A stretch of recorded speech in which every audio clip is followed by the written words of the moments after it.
अयोध्या नगरी को भव्य तरीके से सजाया जा रहा है, संवारा जा रहा है। प्रभु श्री राम की होने वाली 22 तारीख को प्राण प्रतिष्ठा के साथ साथ कुछ और भी ऐसे आयाम हैं जिनको स्थापित करने के लिए जमीन पर तमाम कारीगर काम करते नजर आ रहे हैं। इसी कड़ी में हम बात करें तो हम अयोध्या के एक ऐसे स्थान पर आ पहुंचे हैं जहां पर भविष्य की नींव रखी जा रही है। न सिर्फ अयोध्या एक दार्शनिक स्थल बनेगा, बल्कि पारंपरिक के साथ साथ पर्यटन के लिहाज से भी एक्सप्लोर किया जा रहा है। पूरब से लेकर पश्चिम तक, उत्तर से लेकर दक्षिण तक, यानी कश्मीर से कन्याकुमारी और असम से लेकर गुजरात तक के लोग यहाँ पर जब पहुंचेंगे तो उनको कुछ ना कुछ खास नजर आएगा।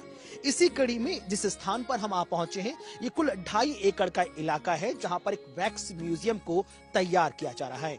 इस वैक्स म्यूजियम का आप एक मॉडल भी देख सकते हैं। कुछ ऐसा ही वैक्स म्यूजियम आने वाले वक्त में तैयार होकर यहाँ पर नजर आएगा, जिसके माध्यम से प्रभु श्री राम, माँ सीता, राम दरबार की जो तमाम आप प्रभु को देखते हैं, उनकी खूबसूरत वैक्स की जो मूर्तियां हैं वो यहाँ पर बनाई जाएंगी, लगाई जाएंगी। लेकिन उससे पहले आखिरकार ये सोच क्या कहती है, ये कब तक तैयार होगा, क्योंकि 7 करोड़ की राशि की बात यहाँ पर सामने आई है। और जो तमाम पर्यटक दुनिया भर से यहाँ पर पहुंचेंगे, किस तरह से ये वैक्स म्यूजियम आकर्षण का केंद्र बनेगा, इन तमाम चीजों को अब हम आपके सामने रखने जा रहे हैं। आइए देखते हैं कुछ खास तस्वीरें और जानने की कोशिश करते हैं कि जो स्वरूप यहाँ पर वैक्स म्यूजियम के माध्यम से उतारा जा रहा है वो कब तक तैयार होगा और आम जनता को सुपुर्द कर दिया जाएगा।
वैक्स म्यूजियम का जो हमने अभी आपको ढांचा दिखाया, लेकिन उसकी परिकल्पना को जमीन पर उतारना भी एक बहुत बड़ी चुनौती है।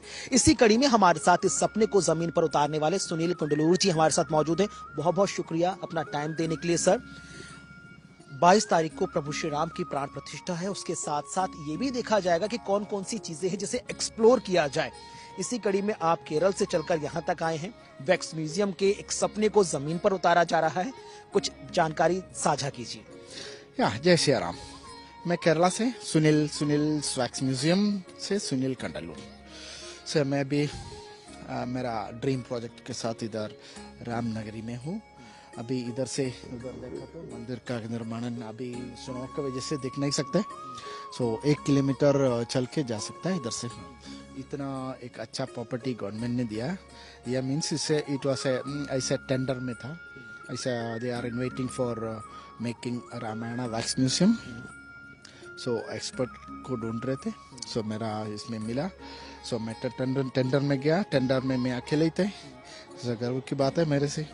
देन एक बार मिला तो वो लोग को दे नहीं सकता, दोबारा डाल दिया। उसी टाइम में मैं अकेले ही थे। फाइनली मेरे को टेंडर का मिला। 2.5 एकड़ जगह है पूरा।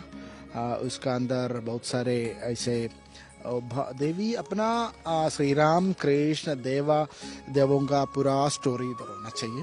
The main museum comes Ramayana wax museum. वो रामचरित पूरा उसमें पूरा पढ़ के अपने को मेन सीक्वेंस आता है. वो सीक्वेंस अपने को वैक्स में बना के उसका बैकग्राउंड फोरग्राउंड लाइट वो उसका आंसर हम लोग अब प्रेजेंटेशन करना है. वो मेरा काम है. अब ये एक मॉडल हमको बहुत खूबसूरत सा नजर आ रहा है, डबल फ्लोर पूरा मॉडल है. इसके बारे में कुछ जानकारी साझा कीजिए सर. ये कब तक तैयार हो जाएगा, कितनी इसमें कॉस्टिंग आएगी और इसके जो मेन सेंटर ऑफ अट्रैक्शन होंगे वो क्या क्या कुछ रहने वाला है sir? Actually, this the shape, the architecture is अपना केरला का traditional temple like architecture is so beautiful. So and like a divine feel हम लोग को मिल जाएगा. सो इसमें ground floor around 8,000 square feet. Then ऊपर भी ऐसे फर्स्ट फ्लोर भी 8,000 square feet. So Ramayana museum का पूरा स्टोरी इसमें बन जाता है. उसका बैक साइड भी उसका कुछ जगह का कमी लगता है. हम लोग को पीछे भी जगह है उस पे जोड़ रह सकता है. So this is the main museum.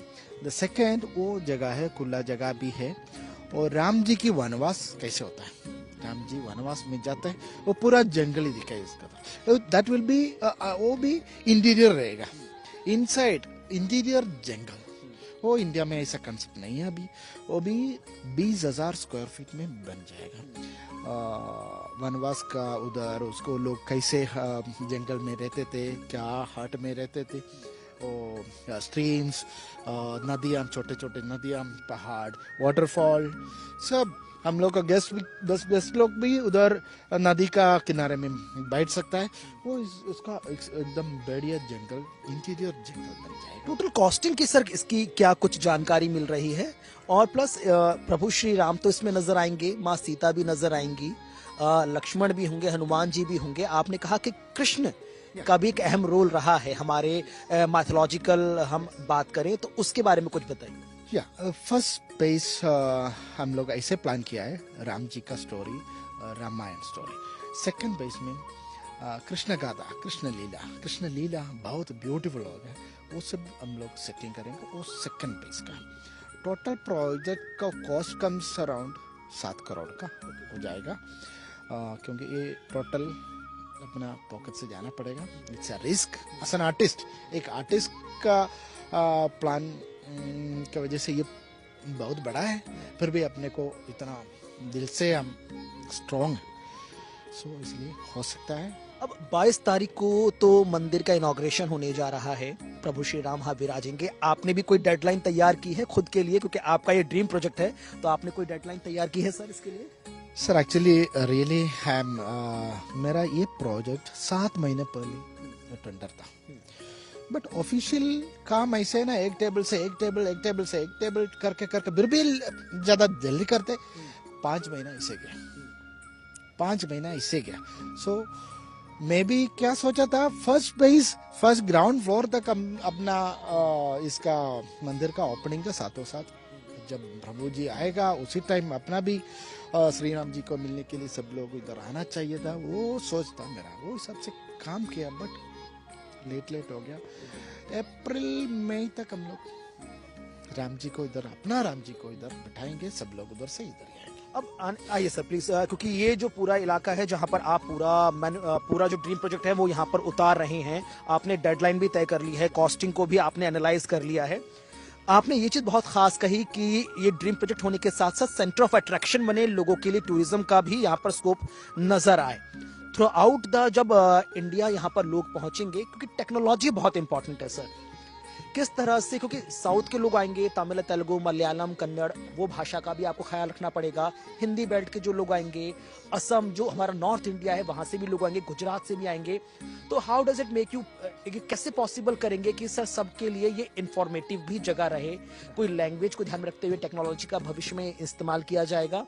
कुछ आप पैम्पलेट्स लगाएंगे, कुछ वहां पर प्रिंटेड कुछ नजर आएगा ताकि सारी इंफॉर्मेशन उनको मिले? सर एक्चुअली मेन बात है, अपना इंडिया में राम जी के लिए अलग अलग भाषा की जरूरत नहीं है. राम जी का भाषा सबको जानता है. सो मेन हम लोग हिंदी में उसका पूरा डिस्क्रिप्शन लिखेंगे, इंग्लिश में लिखेंगे, लोकल लैंग्वेज का भी पूरा जानकारी इधर इसका ऐसा सेटअप हम लोग करेंगे। देन आवाज़ का भी टेक्नोलॉजी, आप टेक्नोलॉजी का बारे में बोला, कुछ टेक्नोलॉजी होगा, आप मॉडल के साथ साथ जाएंगे, कितना पास आएगा उसका साउंड होना जाएगा, कुछ साउंड भी मिल जाएगा। कुछ एरिया में रावण आएगा, हनुमान जी के साथ फाइट हो जाएगा, उधर कुछ हॉरर साउंड भी आ जाएगा, तो कुछ टेक्नोलॉजी भी है। मेरा मॉडल करना उसमें भी बहुत सारा टेक्निक है। I am using all this technique for making the museum, different things will be here.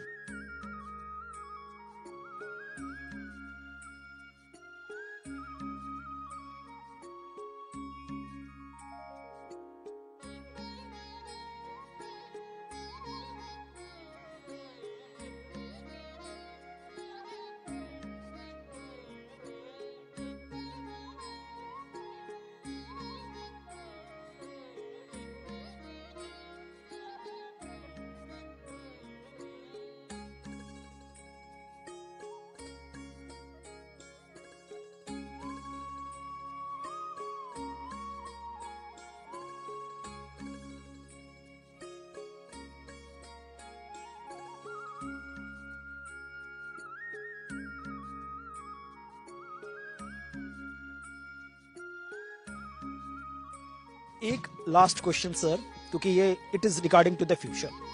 हर चीज का प्रमोशन बहुत ज्यादा इंपॉर्टेंट होता है, क्योंकि जब तक लोगों को ये इन्फॉर्मेशन ही नहीं होगी, लोग वहां से यहाँ तक आएंगे कैसे?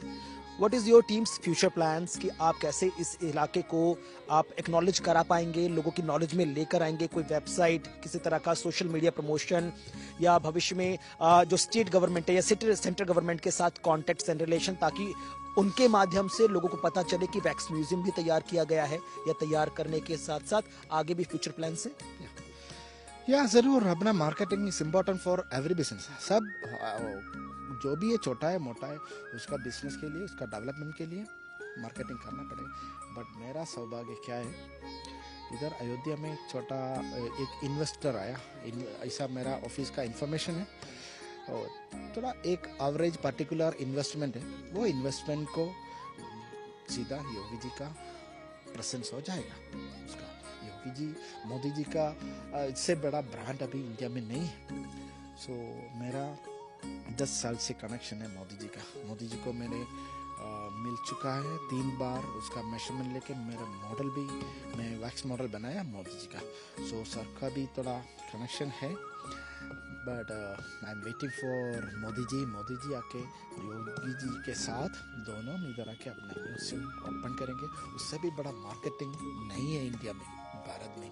सो उसके साथ एक मॉडल का इनागुरेशन, अनवीलिंग हम लोग एक ऐसा प्रधान व्यक्तियों से उनका हाथों से हम लोग कराएंगे। वो भी मार्केटिंग टेक्निक मेरा एक्सपीरियंस है। सी हम मोदी जी का मॉडल बनाया, हम लोग उसका अनवीलिंग फंक्शन बॉम्बे लीला होटल में रखा है। मोदी जी खुद आया, पब्लिसिटी हो गया। देन अमिताभ बच्चन जी का, शरद पवार जी का मॉडल बनाया, शरद पवार जी आया खुद। सो मीडिया ऐसे में कुछ खर्चा करने का जरूरत नहीं, पब्लिसिटी अपने आप जाएगा। बहुत बहुत शुक्रिया सर हमसे बात करने के लिए, थैंक यू सो मच। तो ये थे हमारे साथ इस पूरे सपने को उतारने वाले सुनील कुंडलूर जी, जिन्होंने बताया कि किस तरह से करीब 2.5 एकड़ का ये पूरा इलाका है, जहां पर ये डबल फ्लोर वैक्स म्यूजियम तैयार किया जाएगा। 7 करोड़ के आसपास एस्टिमेट की बात है।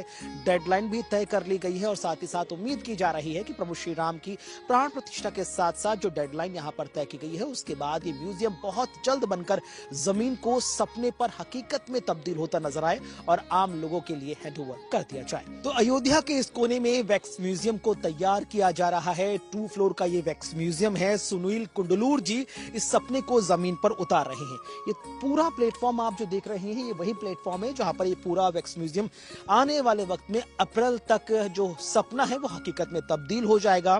बहुत तेजी के साथ काम चल रहा है। सेंट्रल गवर्नमेंट के साथ साथ स्टेट गवर्नमेंट से भी इस बात को ध्यान में रखा जा रहा है कि उनसे भी ये चीजें एक्नॉलेज हो पाएं, ताकि इसका प्रमोशन भी बहुत बेहतर तरीके से, शानदार तरीके से हो पाए। अब देखना बेहद खास होगा कि जो चीज मॉडल में जितनी खूबसूरत नजर आती है, जब जमीन पर उतरेगी उसमें कितने 4 चांद लगते हुए नजर आएंगे। इसी के साथ मेरे कैमरा पर्सन बलदेव के साथ मैं कुणाल गोस्वामी आपसे लेता हूं इजाजत। अयोध्या से JK 24/7 न्यूज के लिए।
रामोत्सव कार्यक्रम की इस खास श्रृंखला में हम आपको अयोध्या के कड़कड़ से रूबरू करा रहे हैं और यहाँ पर आप देखेंगे कि तो आपकी आंखों को भी बहुत सुकून मिलेगा।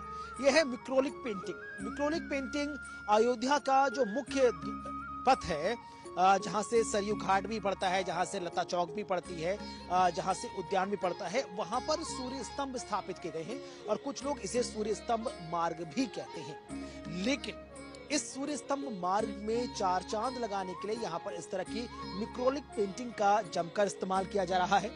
जैसे कि हम सब जानते हैं कि तुलसीदास जी द्वारा रचित रामचरितमानस में 7 खंड है, जिसमें बालकांड, अयोध्या कांड, किष्किंधा कांड, सुंदरकांड, उत्तरकांड, लंका कांड ये और युद्धकांड, ये तमाम 7 कांड हैं और उनमें जो कुछ खास दृश्य हैं उनको इस तरह से बड़ी बड़ी दीवारों पर उकेरा जा रहा है। यहाँ पर आप ये देख सकते हैं, ये लंका कांड का उस वक्त का दृश्य है जब पवन पुत्र हनुमान जी ने मुद्रिका देने के बाद जो उपवन था उसमें जमकर उत्पात मचाया था और वानरों ने उनकी जो पूंछ में आग लगा दी थी और उसके बाद उन्हें बंदी बनाया गया और रावण के समक्ष पेश किया गया और उसके बाद जो हुआ वो पूरी दुनिया जानती है। इस तरह की जो मिक्रोलिक पेंटिंग है वो जगह जगह पर बनाई जा रही हैं। जो कलाकार हैं वो देश भर से आ रहे हैं, ऐसी मिक्रोलिक पेंटिंग बनाई जाती है। खास बात यह है कि ये ऑयल पेंटिंग और वाटर कलर्स के अलावा ये अलग तरह की पेंटिंग है। किसी भी तरह का इसमें मौसम का प्रभाव नहीं पड़ता, चाहे धूप हो, बारिश हो, सर्दी हो या फिर किसी भी तरह का मौसम हो, लेकिन वहां पर इस तरह से इन पेंटिंग्स पर कोई खराबी नहीं आएगी और ये सदाबहार के लिए सदा सदा के लिए अमर हो जाएंगी। इसी तरह की कुछ खास पेंटिंग्स अभी हम और आपको दिखाएंगे, लेकिन उससे पहले आप देखेंगे तो ये मुख्य मार्ग है जो सरयू अतिथि गृह या सरयू उद्यान के पास राम कथा पार्क के नाम से जाना जाता है। यहाँ पर आप देखेंगे, मेरा कैमरा पर्सन आपको दिखाएंगे, जय श्री राम के उद्घोष के साथ सूर्य स्तंभ यहाँ पर स्थापित किए गए हैं। यहाँ पर 10 इस तरफ 10 उस तरफ, कुल ये 20 स्तंभ हैं। इसके ऊपर रात के वक्त बहुत तेज गति से ऊर्जा होती है और उसके बाद ये सूरज की तरह चमकते दमकते हुए नजर आते हैं। बड़ी बात यह है कि अगर आप इसको ध्यान से देखेंगे तो जहां पर सूर्य नुमा आकृति बनी है उसके जस्ट नीचे यानी बिल्कुल नीचे सोलर पैनल्स लगे हुए हैं जो इसको दिन भर चार्ज करते हैं। यानी यहाँ पर जो ऊर्जा है, ऊर्जा के संचय का भी बहुत खास ख्याल रखा गया है। जय श्री राम के नारे लगाए गए हैं, लिखे गए हैं बहुत खूबसूरती के साथ। यहाँ पर मैथिली और अवधी में जो आप देख सकते हैं कारीगरी यहाँ पर नजर आ रही है, कलाकृतियां नजर आ रही हैं। प्रभु श्री राम के परम भक्त हनुमान, उनका यहाँ पर आपको गदानुमी संचित भी नजर आ रहा होगा। उसी तरह ये और भी ऐसी वॉल्स हैं जो तैयार की जा रही हैं। 22 तारीख से पहले इन तमाम दीवारों को जो तमाम कांड हैं, चाहे बाल कांड हो, सुंदर कांड हो, अयोध्या कांड हो, किष्किंधा कांड हो, लंका कांड हो, इन तमाम कांड की जो खूबसूरत आकृतियां हैं, जो स्मृति हैं, उनसे इनको एकदम भर देना है। उसके लिए लगातार काम करते हुए कलाकार नजर आ रहे हैं। ये वो मुख्य मार्ग है जिस पर सबसे ज्यादा फोकस किया जा रहा है, क्योंकि यही जो मार्ग है वो यहाँ पर लता मंगेशकर चौक से होते होते सीधे आपको अयोध्या के अंदर प्रभु श्री राम के जो नया नवनिर्मित मंदिर है उसके दरबार में आपको पहुंचा देगा। खास ख्याल इस बात का यहाँ पर यह भी रखा जा रहा है कि जो तमाम जो बड़े बड़े नेता हैं या आम या खास लोग हैं उनकी आमद हो रही है, निर्माण कार्य भी की तेज गति से आगे बढ़ाना है और बाकी जो श्रद्धालु दूर दराज के इलाकों से आ रहे हैं उनको भी परेशानी ना हो, इस बात का भी बहुत खास ख्याल रखा जा रहा है। यहाँ पर साथ ये भी ध्यान दिया जा रहा है जैसे कि इस बार अभी मुख्यमंत्री योगी आदित्यनाथ द्वारा 14 जनवरी से लेकर 21 जनवरी तक जो स्वच्छता को ध्यान में रखते हुए एक नई मुहिम यहाँ पर तेज की गई है। स्वच्छ तीर्थ अभियान का यहाँ पर आगाज किया गया है, उसके माध्यम से पूरी अयोध्या को सजाया जा रहा है, संवारा जा रहा है। इलेक्ट्रिक बसेस का भी यहाँ पर बहुत उनको आज हरी झंडी दिखाई गई है। सीएम योगी आदित्यनाथ द्वारा इलेक्ट्रिक बसेस भी यहाँ पर स्टार्ट कर दी गई हैं ताकि किसी तरह का प्रदूषण ना हो, लोगों को दिक्कतें ना आए। और वो बसें जो मुख्य रूप से काम क्या करेंगी, वो वाल्मीकि अंतर्राष्ट्रीय एयरपोर्ट टर्मिनल और साथ ही साथ अयोध्या धाम से जो तमाम श्रद्धालु आ रहे हैं उनको इस स्थान पर लाने में मदद करेगी। उसी तरह जो हमने आपको पहले वो लंका कांड वाला दृश्य दिखाया था, अब ये एक और दृश्य देख सकते हैं जहां पर प्रभु श्री राम यहाँ पर आप देख सकते हैं। यहाँ पर वो जब ये तबका है जब वो संजीवनी बूटी लेने के लिए जाते हैं, दरअसल लक्ष्मण जी को जब बाण लगता है वो मूर्छित हो जाते हैं और उसके बाद प्रभु श्री राम और जो विभीषण जी हैं, जो ऋषि मुनि थे, बताते हैं कि जो आपकी संजीवनी जड़ी बूटी है वो वहां पर पर्वत पे मिलेगी, तो वो वहां पर किस तरह से जो समुद्र है उसको लांघते हुए आगे बढ़ जाती। अब एक ये तस्वीर और देख लीजिए, बलदेव दिखाएंगे मेरे पीछे। इलेक्ट्रिक बसेस हैं जिसको आज मुख्यमंत्री योगी आदित्यनाथ द्वारा हरी झंडी दिखाई गई है। 0 कार्बन इमिशन का ध्यान रखा गया है। ये वो बसें हैं जो इलेक्ट्रिक बसें हैं, टोटल 100% इलेक्ट्रिक बसें हैं। लोगों का आवागमन भी शुरू हो चुका है, अयोध्या धाम तक ये लेकर आती हैं। अलग अलग इलाकों से जो अयोध्या के आसपास के जितने इलाके हैं वहां से ये तमाम यात्रियों को, श्रद्धालुओं को यहाँ पर लेकर आ रही हैं। और यहाँ पर वो जब लेकर आएंगे तो किसी तरह के प्रदूषण कम से कम हो, इस बात का बहुत ज्यादा खास ख्याल रखा गया है। और उसी को ध्यान में रखते हुए सीएम योगी आदित्यनाथ द्वारा इन्हीं इलेक्ट्रिक बसेस को हरी झंडी दिखा दी गई है जो अब अयोध्या की शान बढ़ाती हुई नजर आएंगी। इसी के साथ मेरे सहयोगी कैमरा पर्सन बलदेव के साथ मैं कुणाल गोस्वामी आपसे इजाजत लेता हूं। नमस्कार।